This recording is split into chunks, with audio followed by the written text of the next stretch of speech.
Hello दोस्तों, नमस्कार। मैं नीरज राय।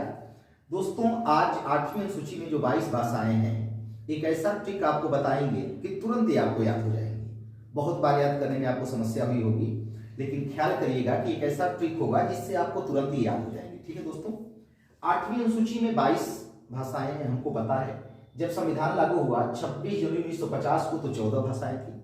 वर्तमान समय में 22 भाषाएं हैं। ठीक है, 21वें संविधान संशोधन 1967 के द्वारा सिंधी जोड़ी गई, 15वीं भाषा। 71वें संविधान संशोधन 1992 के द्वारा नेपाली, मणिपुरी और कोंकणी जोड़ी गई, तो 15 3 18 हो गया। ठीक है, 92वें संविधान संशोधन 2003 के द्वारा 4 भाषाएं जोड़ी गई, बोडो, डोगरी, मैथिली और संथाली। तो ये 8 बाद में जोड़ी गई, ये क्लियर हो गया।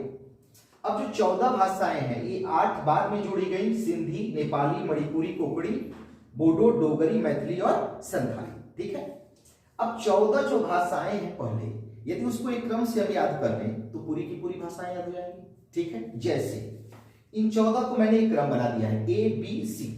ऐसे आप याद करें, तुरंत आपको याद हो जाएगा। ए में हम उसको रखेंगे जो हमें बचपन से याद है। ठीक है, हिंदी, उर्दू, संस्कृत, ये हमें बचपन से याद है। हिंदी, उर्दू, संस्कृत ए में। बी में हम उसे रखेंगे जो राज्यों के नाम पर है। ठीक है, तो पहले हम पूर्वोत्तर से ले लेते हैं, असमिया, बंगाली, उड़िया 3। अब पश्चिमोत्तर से ले लें 4, कश्मीरी, पंजाबी, मराठी, गुजराती। तो 7 भाषाएं राज्यों के नाम पे दोस्तों, और 4 दक्षिण भारत की है, तमिल, तेलुगु, कन्नड़, मलयालम। इन 14 भाषाओं को अगर हम 4 में 3 खंड बना दिए, ए बी सी। ए में हम उन भाषाओं को रखें जो हमें बचपन से याद है, 3 भाषाएं हो गई। बी में उससे हम रखें जो राज्यों के नाम पर है, 7 भाषाएं हैं। वो भी 2 खंड हम लोग कर लिए, पूर्वोत्तर की 3 और पश्चिमोत्तर की 4। और सी में हम लोग 4 भाषाएं दक्षिण भारत की रखे।